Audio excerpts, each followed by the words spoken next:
कमाल की बात में आपको खुशामदीद, आपको स्वागत, आपको वेलकम।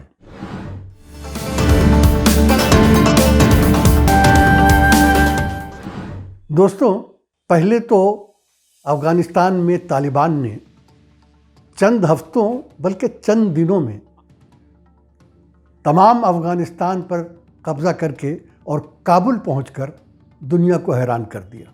और अब वो जो कुछ कर रहे हैं उसे भी देखकर दुनिया हैरान हो रही है। ये समझा जाता था कि तालिबान जब काबुल पहुंचेंगे तो बहुत खून खराबा होगा, वो अपने दुश्मनों को माफ़ नहीं करेंगे। जिन लोगों ने अशरफ गनी का साथ दिया उनको तो ख़ास तौर पर वो घरों में घुस घुस कर निकालेंगे और चुन चुन कर मारेंगे। किसी को फांसी दी जाएगी, किसी को गोली मारी जाएगी, बाज़ार लूटे जाएंगे, चारों तरफ लूटमार होगी, आग लगेगी। लेकिन ऐसा कुछ नहीं हुआ, बल्कि तालिबान ने काबुल पहुंचते ही सबसे पहले जो काम किया वो ये किया कि उन्होंने आम माफ़ी का ऐलान कर दिया। यानी उन्होंने जंगबंदी का ऐलान कर दिया और कह दिया कि अब यहाँ किसी से नहीं लड़ेंगे। माफ़ी का ऐलान ख़ास तौर पर उन्होंने अशरफ गनी की उन 3 लाख फौजियों के लिए भी किया जो उनसे लड़ने के लिए तैयार की गई थी। हम समझते हैं कि ये बहुत अच्छा काम किया, क्योंकि ये 3 लाख नौजवान अफ़गान गरीब और बेरोज़गार लोग थे जो सिर्फ इसलिए फ़ौज में भर्ती हुए थे कि वो अपना और अपने घर वालों का पेट पाल सके। वो लड़ रहे थे और ये उन्हें मालूम था कि वो किससे लड़ रहे हैं, लेकिन उन्हें ये बिल्कुल नहीं मालूम था कि वो क्यों लड़ रहे हैं। इसीलिए शायद उन्होंने हथियार भी बहुत जल्दी डाल दिए। बहरहाल उनको माफ़ करके बहुत अच्छा काम किया। उसके बाद कुछ और भी बातें हुई जो हैरानकुन थी, जिसे आश्चर्य हुआ लोगों को। मिसाल के तौर पर वो काबुल के गुरुद्वारे गए, सिखों के गुरुद्वारे में गए।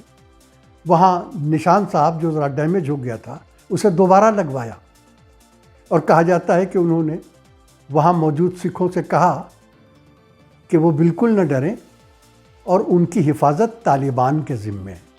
ये भी एक अच्छी बात थी। लेकिन सबसे ज़्यादा डर जिस बात से था वो ये था कि न जाने औरतों के साथ क्या सुलूक हो। तालिबान का औरतों के बारे में रवैया जग ज़ाहिर है, सबको मालूम है। यहाँ भी ऐसा कुछ नहीं हुआ। औरतों के साथ किसी ज़्यादती की खबर अभी तक नहीं मिली, बल्कि एक अजीब बात यह हुई कि काबुल में कुछ औरतें घरों से निकलकर बाहर निकली, एक जगह जमा हुई और उन्होंने प्रोटेस्ट किया। उनके हाथ में प्लेकार्ड्स थे जिन पर लिखा हुआ था कि हम औरतों ने 20 साल में जो आज़ादी हासिल की है हम उसे किसी कीमत पर खोना नहीं चाहते। उन पर लिखा हुआ था हमको स्कूल जाने से, कॉलेज जाने से रोका ना जाए, हमको एजुकेशन हासिल करने से रोका ना जाए, हमें काम करने से रोका ना जाए। और हैरत की बात ये थी कि तालिबान सामने खड़े चुपचाप ये सब देखते रहे। उन्होंने उन औरतों को तितर-बितर करने की या उन्हें भगाने की कोई कोशिश नहीं की, बल्कि एक लेडी एंकर, एक लड़की जो तुलू टीवी, जो अफ़गानिस्तान का एक टीवी चैनल है, तुलू टीवी की एक एंकर लड़की हसीबा ने तालिबान लीडर से बात भी की। ये भी कहा जाता है कि तालिबान के कुछ लीडर हॉस्पिटल गए और उन्होंने लेडी डॉक्टर्स और नर्सेस से कहा कि आप लोग बहुत एहसान कर रही हैं हम सब पे, आप अपना काम जारी रखिए, आपकी हिफाजत भी हमारे ज़िम्मे रहे। ये सब तो है, देखा गया ये। लेकिन ये भी देखा गया है कि काबुल में औरतों के दिलों में जो तालिबान का डर समाया हुआ है वो नहीं निकला है। काबुल के बाज़ार खुल गए हैं। पहले इन बाज़ारों में औरतें बड़ी तादाद में नज़र आती थी, स्कूटर्स पे घूमती हुई नज़र आती थी, लेकिन अब वहाँ कोई औरत दिखाई नहीं देती है। औरतों ने अपने आप को घर में बंद कर लिया है। उनके दिल में, जैसा कि मैंने कहा, तालिबान का खौफ समाया हुआ है, डर बसा हुआ है। अब इस डर को तालिबान कैसे निकालते हैं और कब तक निकालते हैं ये देखना है, और ये डर इन औरतों के दिल से कब निकलता है और कैसे निकलता है ये भी देखना है। और अगर औरतों के दिल से ये डर नहीं निकला तो फिर ये डर बच्चों में जाएगा, और अगर ये डर बच्चों में गया तो फिर ये डर समाज में जाएगा, अगर ये डर समाज में गया तो फिर शांति नहीं होगी। तो औरतें अभी तक ये सोच रही हैं, उनको तालिबान की बातों पर यकीन नहीं है। वो ये समझ रही हैं कि वो जो कह रहे हैं वो पता नहीं करेंगे भी या नहीं। तो वो भी और दुनिया भी ये देख रही है कि तालिबान की कथनी और करनी में कोई विरोधाभास तो नहीं है, उनके कौल और फेल में कोई तजाद तो नहीं है। दुनिया ये देख रही है। इसके अलावा एक और डर, एक और अंदेशा है जो ख़ास तौर से हिंदुस्तान में पाया जाता है। वो ये कि हिंदुस्तान में ये सोचा जा रहा है, ये अंदेशा है कि हिंदुस्तान के बिल्कुल बगल में एक ऐसी इमारत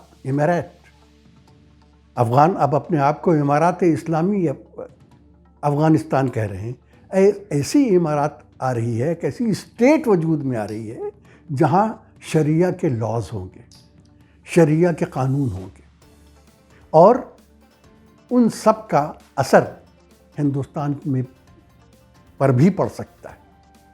ये अंदेशा बहुत गलत नहीं है, लेकिन इसके लिए हमें ये देखना पड़ेगा कि अफ़गान चंद दिनों के बाद अपने आप को किस सूरत में ज़ाहिर करते हैं, क्या करते हैं।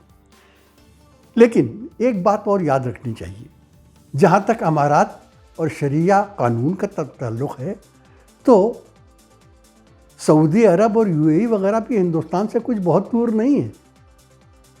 वो भी कोई सेकुलर डेमोक्रेसीज़ नहीं है, बल्कि सऊदी अरब में तो जो मुसलमान हैं उन्हें वहाबी मुसलमान कहा जाता है, बहुत कट्टर, और वहाँ भी शरई कानून हैं। लेकिन इसके बावजूद लाखों हिंदुस्तानी, हिंदू, मुस्लिम, सिख, ईसाई सऊदी अरब में बरसों से नौकरियां कर रहे हैं, और आज तक शरई कानून की आड़ में उनके साथ कभी कोई बदसलूकी नहीं की गई।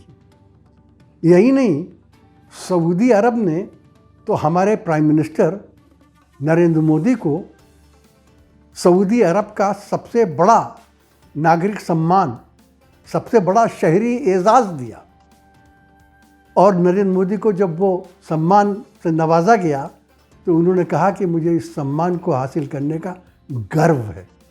इसी तरीके से यूएई में भी शरई कानून ही है, वो भी कोई सेकुलर डेमोक्रेसी नहीं है, और वहाँ भी लाखों हिंदुस्तानी, हिंदू, सिख, मुस्लिम, ईसाई बिजनेस भी करते हैं, नौकरियां भी करते हैं, और उन्हें शरिया के नाम पर कभी परेशान नहीं किया गया। तो ये देखना है कि जो इमारत इस्लामी अफ़गानिस्तान बनी है, वहाँ की शरिया कानून दूसरों के लिए मुसीबत और दूसरों के लिए तकलीफ़ का सबब तो नहीं बनते। अगर बनते हैं तो फिर ये याद रखिए दोस्तों कि अगर इन तालिबान ने वही तालिबानियत दिखाई जो अब से 25 साल पहले देखी गई थी, तो दुनिया भी उसके ख़िलाफ़ आवाज़ उठाएगी, और यकीन कीजिए हम भी पूरी ताकत से उस तालिबानियत के ख़िलाफ़ आवाज़ उठाएंगे। लेकिन जब तक ऐसा नहीं होता तब तक इंतज़ार करना ही बेहतर होगा। तो दोस्तों, आज बात यहीं ख़त्म करते हैं, फिर मिलेंगे, और फिर आपको अगर वहाँ से नई कुछ इत्तलाएँ आती हैं तो आप तक पहुँचाएँगे। तब तक के लिए हसन कमाल, आज़म शहाब, डॉक्टर सलीम और फैसल सैयद को इजाज़त दीजिए। जय हिंद, खुदा हाफिज़।